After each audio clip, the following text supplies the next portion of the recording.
Hey everybody, Ham Solo here, Kilo Zero Foxtrot Yankee Romeo. Had a suggestion from one of the subscribers to use RG-8X instead of the RG-316 that I was using for the Fara-J GMRS. Let's see what happens when I go for it.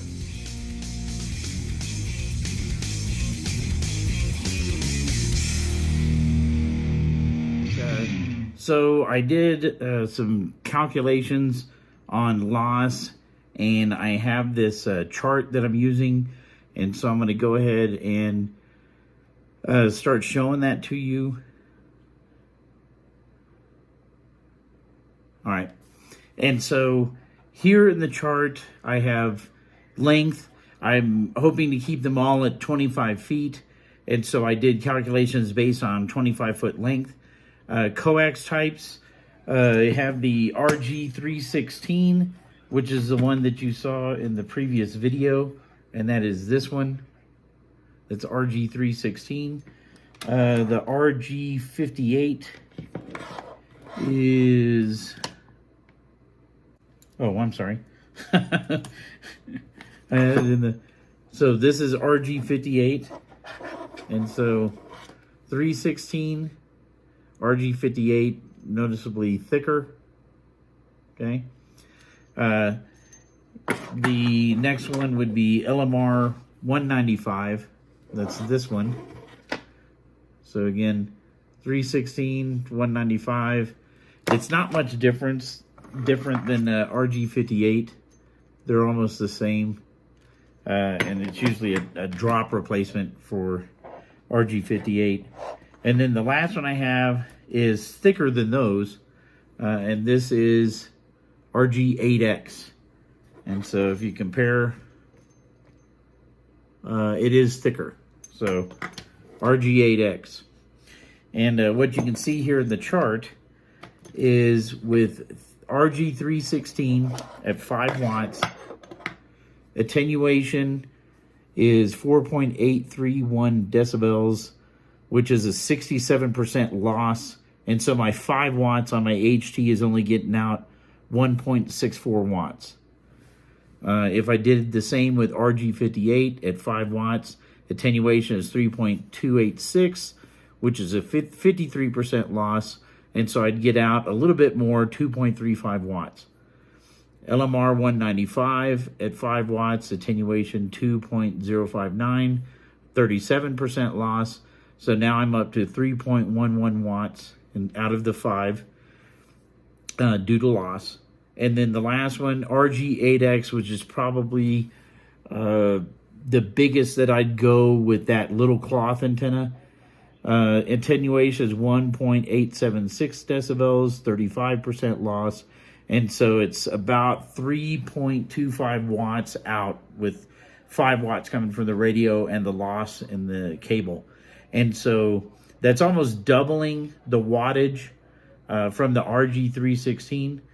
And so I have ordered a cable that is 25 foot of RG-8X, because the one that I had was only 12 feet. And so, you know, having the mast up in the air with only 12-foot cable, that would be the radio hanging halfway down the mast. And so I got a 25-foot piece of cable. And I have BNC connectors put on both ends, and I'm putting a Mix 61 set of ferrites in it, which should be for the range of 200 megahertz to like 1,000 megahertz or 2,000 megahertz, whatever. So it'll cover the GMRS frequencies. So let me see when I get that in, and then I'll go to the same spots and conduct the same tests that I did using that RG-8X.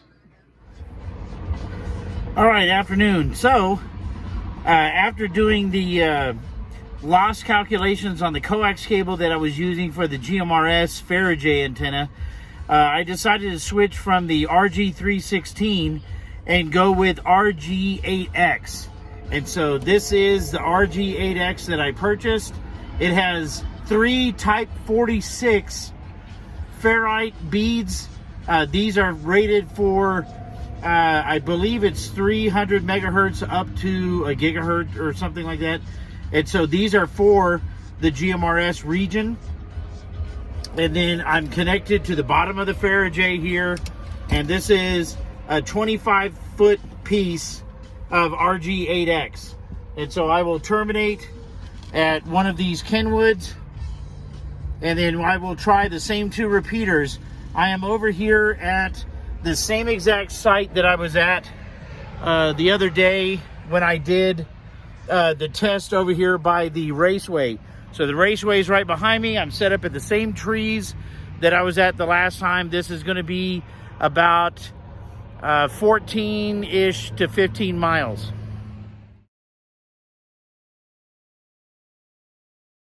All right, this is already a little bit heavier cable. If I go up to the top, you can see it's bent the pole just a little bit. I have it leaned up against this tree right here. So bent the pole just a little bit. But this is 8X with the ferrite beads coming all the way down and then running into this Kenwood 3180 that's GMRS part 95. I have another radio here so I can listen, and so let's see if we can hit the Pikes Peaks repeater from right here.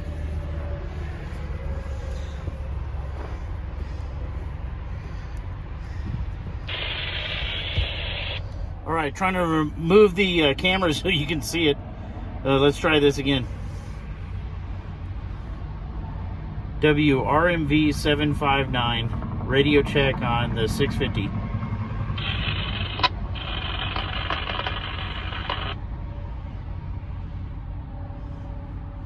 It's pretty staticky.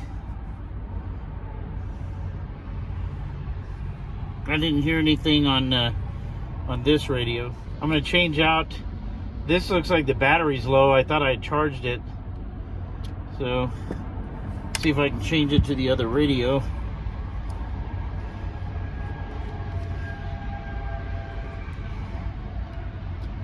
I think this one's 20 miles. I think for the 650 Pikes Peak. So even with the better cable, and gaining a couple watts, I may not be able to hit it. WRMV 759, radio check on the 650.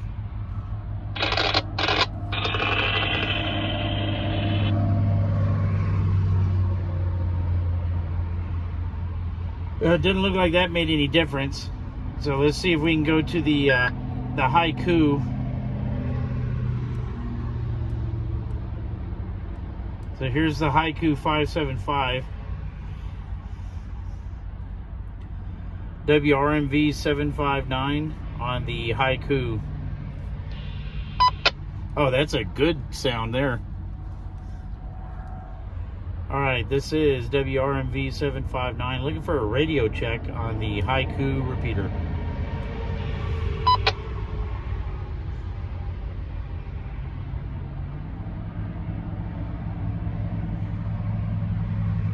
So I'm hitting it good compared to the other day. There's no static. Sounded like nice, clean transmission.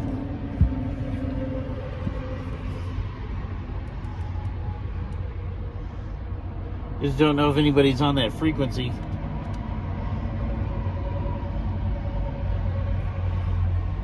Again, this is a GMRS test.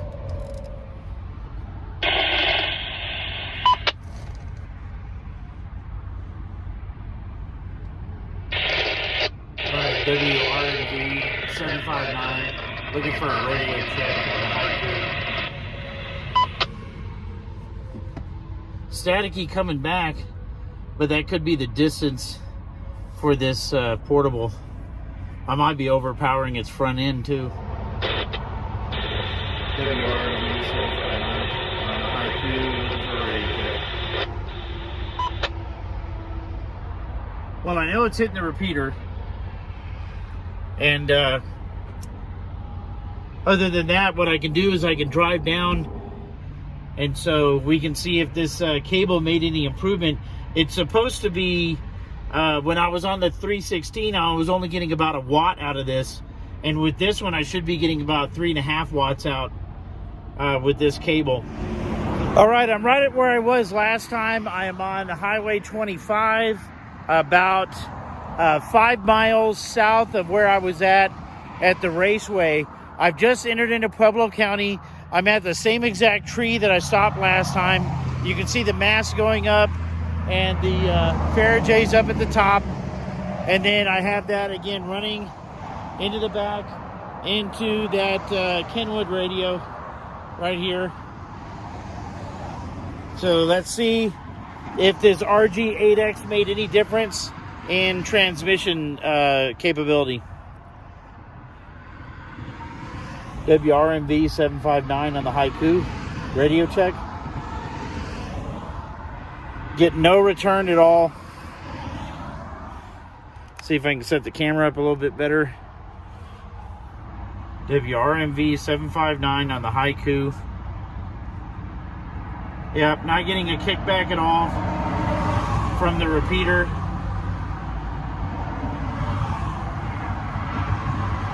WRMV 759 on the Haiku 575 radio check. So no kickback from the repeater. I didn't hear the second radio key up either, and it's on that channel. WRMV 759 on the Haiku radio check. All right. So, how do I feel about that? My deductions. So I bought the RG-8X, and again, I did the calculations, and the person that commented on the previous video was correct. I was losing quite a bit of power using the RG-316, but as we've seen now, it didn't make any difference as far as transmission strength from where I'm at. And so with a bigger cable, having the right ferrites to choke out any,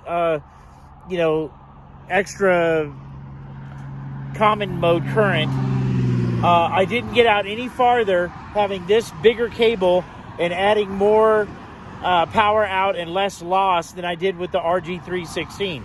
So when I was back there at the raceway, about 14-ish to 15 miles from the Haiku repeater, I was keying it up. It keyed up perfectly fine. I come down another 5 miles, still can't hit it.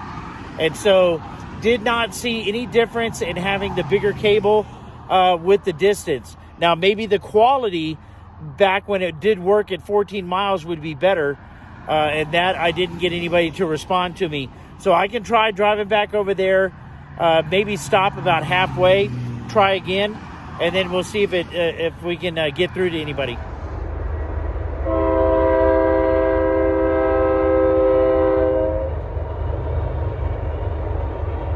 All right, so I'm at a new location that I hadn't tried before. This one is in between the raceway and the last place that I stopped. This is approximately 17 miles from the repeater itself. And so tried it at 14, it seems to work fine. Didn't get a response though. And then tried it at 20, it didn't work. So this is right at 17 miles. WRMV 759 on the Haiku, looking for a radio check. Okay, so it keyed it up, but it's a little staticky. Didn't hear anybody. WRMV 759 on the Pikes Peak 650 radio check. Ooh, I hit that one good.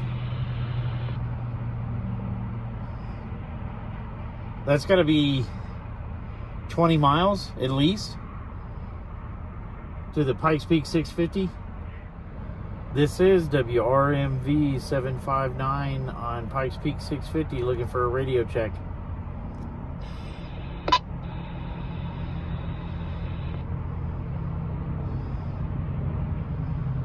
Well, I'm hitting the 650 from here. I've got a better line of sight to town. I thought I would hit the Haiku better. I guess not. Well, I'm hitting the Haiku with the rubber duck. So let me try that again.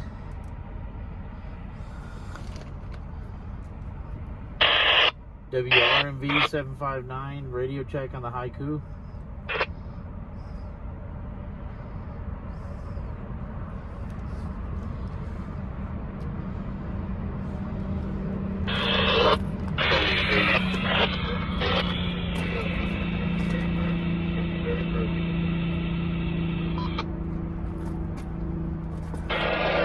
All right, copied. Weak and broken. Thank you. All right, so weak and broken. So I'll try again back over at the raceway, see if that made any difference.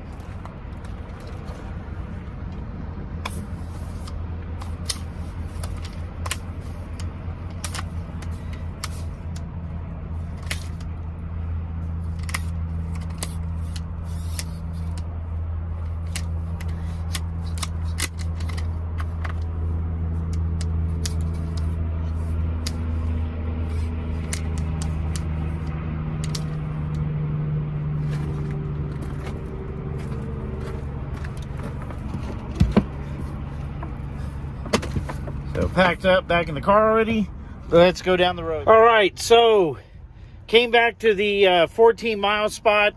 Was gonna try one more time to get the RG-8X up, and this happened. This happened. So my POTA 20 heavy-duty fiberglass, you know, whatever this is, carbon fiber mast, broke. With the weight of just the RG-8X. And so if you're using the POTA 20, the one that came from DX Engineering and was the collaboration between Mike, Cade, MRD, and DX Engineering, or maybe it's Gigaparts, I'll look it up. Don't put RG-8X as a vertical all the way up to the tip, because that thing bent and then fractured. And so it just, let's see if I can get it in the picture, splintered apart. So it just completely splintered apart, folded over. And so wasn't able to get that up in the air just to confirm the distance at 14 miles. And so what are my takes on this whole test? So I had been looking forward to using this out in the field to do portable with. Had really anticipated being able to use this out in the field for my HF stuff. I decided to try it out with this Fara-J ribbon, and when I was using the RG-316, it worked fine, didn't bend or anything. I got, you know, the 14 miles out of it. Now when I tried it with the RG-8X, I saw no difference in distance, as well as I didn't get any benefit out of the loss of the cable being any different. And not only that, but just the weight of this coax with this ribbon antenna was enough to crack my POTA mast. So what do I have to say about going to RG-8X for the loss on using a Fara-J or one of those kind of antennas? I don't see the point. Yes, is there loss? Sure, there's loss. We saw that on the calculator. Did it make any difference in transmission? No. I could get no farther than I did using RG-316. And with this being so heavy, what did it do? Broke my mast. So I don't see the point. Stay with the RG-316. Get out your 14 or 15 miles with the Fara-J, and that's probably the best that you can hope for. And like I said, when I tried it before using my mobile at 45 watts, I didn't get any farther. So increasing cable size, all it did was broke my mast. So this is Ham Solo K0FYR 73. Oh, P.S. just as a side note, that POTA mast was probably 40 or 50 bucks. That RG-8X made for me with the Type 46 ferrites, that was $60. And then the Fara-J is $60. And so that was pretty expensive in order to find out that it didn't work, let alone break my potomast. So again, stay with the RG-316 and your radio and the Fara-J, and you should be just fine.